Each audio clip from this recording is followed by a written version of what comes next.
Hi, I'm Mike Gridley and welcome to PowerBoat Television. Wondering how many people would recognize the beautiful view we have here. I think it's one of Canada's best kept boating secrets. So this week on the show, we're in New Brunswick to cruise the St. John River. The St. John River starts its over 400-mile journey in Maine and flows northeastward to New Brunswick, then southeast to Fredericton, where the river opens up, becoming navigable for recreational boaters. From Fredericton, the St. John River continues on until it empties into the Bay of Fundy at St. John, New Brunswick. Arriving in Fredericton, we met up with one of our hosts, Reed Shepherd, Commodore of the Capital City Boat Club, and had a chance to find out about the Regent Street Wharf, a very popular destination. We, the Capital City Boat Club, we manage and operate the facility for downtown Fredericton and for the city of Fredericton. And we have about 60 members, 60 boats here. In varying sizes, they average about 30 feet or so. The facility itself, the docks, a floating dock system that gets dropped in the water in the spring and gets taken out in the fall. It's anchored to the shore. We have water and electricity here. We just put in a new electrical system for boaters that we can offer 30 amp power to visiting boaters, and we had to upgrade the system. It was an old system. We have water on the dock. We have a septic sewage pump out system here, and we're right downtown in the middle of the city. It's a wonderful spot for boaters to come and enjoy the downtown, wine and dine, shop in our shops downtown, and generally enjoy the great scenery here in the city. And to learn more about Fredericton, there was no better source of information than dropping by at City Hall to talk to the city's mayor. The city of Fredericton is New Brunswick's provincial capital city. We are a smart city, a population of only about 80,000. Not large, but we have everything here, and we have an intimacy that other communities don't have. Quality of life is exceptional. It's an environmentally friendly city, and if I didn't live here, I'd move here. That's how nice it is. Flowing through the city of Fredericton is the beautiful St. John River, which is known as the Rhine of North America. And I was on the Rhine about a month ago. The big difference here is this is clean. This water is clean water and filled with fresh fish. It starts up in the state of Maine and flows down through to the Bay of Fundy. You could spend virtually a lifetime exploring it and going into lakes and streams and rivers all the way down from Maine right to the Bay of Fundy. You can dock your boat downtown and within about 4 minutes be in a free concert in Officer Square twice a week. You bring a lawn chair or sit on the grass. We also have entertainment right down at the lighthouse, which is free. We have the changing of the guard. We have one of the best art galleries in the country. It's very highly rated. We make a real effort with our partners in downtown Fredericton to provide lots of entertainment virtually free in the downtown. So if you're on that dock, you're in the downtown. And the mayor is right. There are plenty of things to do starting right next to City Hall in the historic Garrison District. On the site you'll find the Soldiers' Barracks, built in 1827. The barracks have been restored, and you can tour the upper floor to see what a soldier's life was like in the 1800s. The ground level is home to the barracks' fine craft shops, featuring artisans creating and selling their wares. Across the parade grounds is the 1828 guardhouse that features the restored orderly room and the cells for soldiers due punishment. To catch more of the city, take a stroll out Queen Street to see the Legislative Assembly Building, Christ Church Cathedral, and the homes along Waterloo Row. Later in the show, we'll head out on the St. John River. Hey, Mike. Hi, Mike. How you doing? After an enjoyable night in Fredericton, our tour of the river started from the Regent Street Wharf, where we met up with Bruce McCormick and his wife Krista, our captain Andy Atkinson, and first mate Kathy. Hi, nice to meet you. So we got a great day for Departing Fredericton, the high banks obscure most of the downtown, but one can catch glimpses of City Hall, the Legislature and Beaverbrook Gallery, the Cathedral, and the stately homes that line the river. After passing under the last highway bridge, the homes gave way to wooded shores, farmland, and the occasional cottage or home. As we cruised downriver, Bruce McCormick, General Manager of downtown Fredericton and an avid boater, filled me in on boating the St. John River.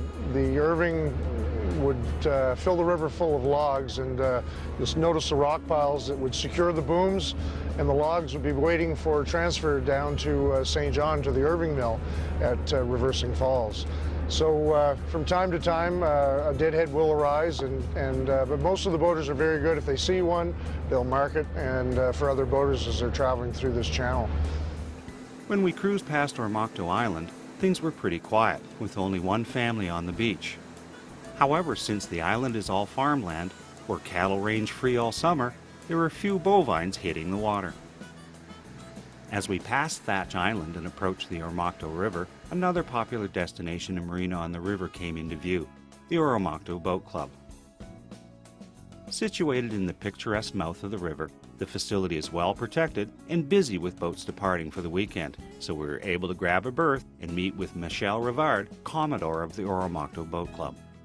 The club was founded 50 years ago by military personnel and military people who enjoy the river and the camaraderie of boating. Right now we have expanded over the years to include 3,800 feet of inside and outside usable dock. The marina offers full services, like we have, of course, gas and pump out that is operated by the town of Mokpo, and also here the club, which is a volunteer-run club. We have full services. We have 2 docks attendants with a dock master. On top of helping all the boaters, we have ice available. We have share a common area for barbecue. We have laundry facilities, shower, and all our visitors can enjoy that when they come here to visit us. Also, you'll see by looking at and visiting the docks that we have power and water available for each vessel. Pushing off from Mokpo, we continued downstream to Middle Island, a popular destination for day boaters who like to anchor on the island's shallows off the sand beaches. From Middle Island, we continued on to where the river passes around Gilbert and Knox Islands. The markers lead to both sides of the river, following the banks past these islands, and as you reach the sheltered downstream ends of the island and the shallows between them, you will see where the local boaters like to anchor out, raft up, and enjoy overnighting on this section of the river.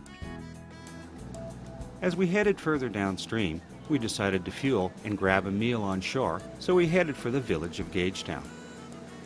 Partway along Grimross Island, a narrow channel turns to starboard through low marshland. This is the Gage Town Creek that was dug by hand to allow steamers to reach the farming community with supplies and to haul cattle and grains to market.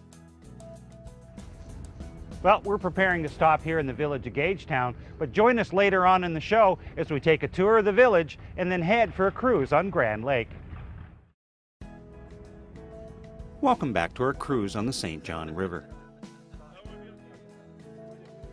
While our boat was being fueled and tied up for a bit, we headed ashore and met with Nancy McQuaid-Webb. The Gage Town Marina is located very centrally on the St. John, on the lower part of the St. John River, and so it's got easy access to all of the lakes and tributaries that are around here, so it's very popular with the boaters. We've been sold out as far as seasonal dock space and moorings for, I think this is our 4th year that we've been sold out, but we have lots of, everybody's always out and coming and going, so we still have lots of overnight availability, and encourage lots of people to come up and visit our little village.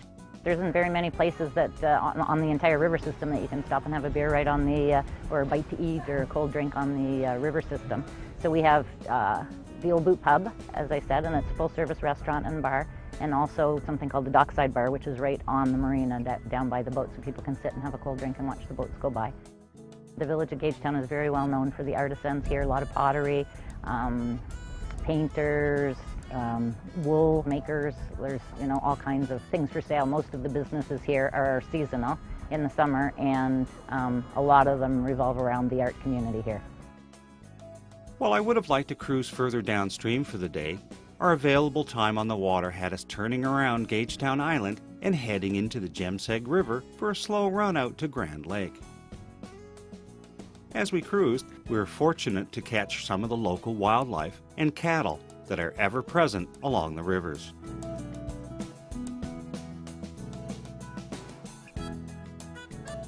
Grad Lake is located 45 miles upriver from St. John. It's 20 miles long and 7 miles wide and can be really affected by wind.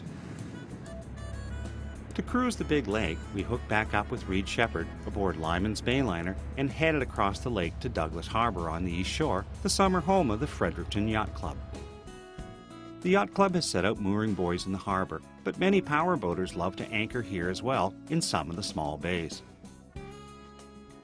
Cruising the lake, it seems like its entire shoreline is one great beach, dotted with cottages.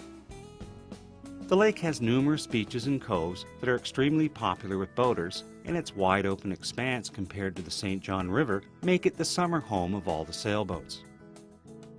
While cruising these waters and anchorages, you do share the lake with lots of cottagers having fun on the water.